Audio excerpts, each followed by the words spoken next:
One certainty is that 2022 will see the military continuing to help the nation through the COVID crisis. Ambulances in places like Wales will be driven by trained military personnel, helping to free up NHS staff. Vaccines will continue to be administered by men and women from all three services. And we've no idea how long that will continue, or indeed whether it might stop, only to return later in the year. The other certainty is that 2022 will continue and indeed increase the pace of change within the armed forces. We've got to take a bit more risk to embrace technology in a much stronger way so that we're an even better armed forces to support this amazing nation. And then taking our people with us, saying that these changes are going to be exciting and they're the right thing to do, not that we stick with everything that we've currently got. And then also, whilst we're doing all that, looking after the here and now. So providing the defence for the nation that we already do. The Royal Navy, of all the three services, has experienced a game-changing 2021, with carrier strike group operations successfully taking place. This year will see a further iteration of CSG, with both carriers playing a role. Work will continue on the Navy's programme of new ships, including the Type 26 frigate. The first-in-class HMS Glasgow is now rapidly taking shape. The build will also step up on the Type 31 frigate programme. The first steel was cut for the first Type 31 Venturer in September 21. 2022 for the Army is all geared around their Future Soldier programme, which grew from the integrated review into the military. We've already seen the Ranger Regiment unveiled. This year we'll see more implementation of those ideas, be that units remodelling to work as brigade combat teams, smaller, more self-sufficient outfits, or continuing to modernise the fighting vehicle fleet, which by 2030 will see Ajax, Boxer and Challenger 3 in place alongside remotely operated vehicles. We've really spent the bulk of this year working through the conclusions and the implications for the Army of the future.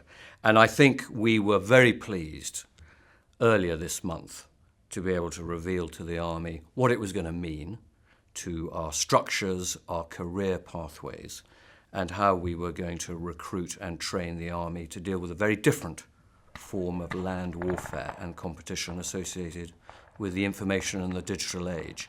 And I think that seems to have captured the imagination of the Army. And of course, people now are interested in what it's going to mean for them personally, and that's the business for 2022. In early 2022, we'll witness the Army People Plan being published, which is designed to give individuals more choice over their career path, allowing soldiers to apply to change their role, cap badge or trade online. Change is very much in the air for the Royal Air Force, with the continued rolling out of the Astra programme, designed to prepare the organisation for the digital future. There's an enormous amount to look forward to in 2022. We've got a really exciting programme of development in the Royal Air Force as we bring in some really fabulous new equipment. We're developing Space Command on behalf of Defence and on behalf of the United Kingdom, and we've got some really interesting people programs as well, changing the way that we look after people, what we offer people in terms of their careers and their opportunities, and continuing the progression and building the next generation Royal Air Force. It's a program that we comes together and we call it Astra, but it is all about building the Royal Air Force of 2040. And of course, the usual business of the military keeps on going, with missions like Shader continuing, commitments like Estonia still underway, and the UK continuing to support UN missions such as Mali with personnel and expertise. And the military is planning to be front and centre at 2022's big national event. The most significant moment next year is the Queen's Jubilee. And I think that will be a wonderful moment for the nation to come together next June with a whole series of events in the lead up to that, and then a big celebration, a national celebration, which of course the Armed Forces and the Royal Air Force will be right at the heart of. Finally, there's the big unknown for the year. How will some of the more unpredictable nations act, like Russia? There's been immense concern about their military build-up on the border with Ukraine. Will 2022 see this situation deteriorate further, or will it just settle down, only for another hotspot to emerge elsewhere in the world? 2022 promises a lot of change, but also plenty of uncertainty. Tim Cooper, Forces News.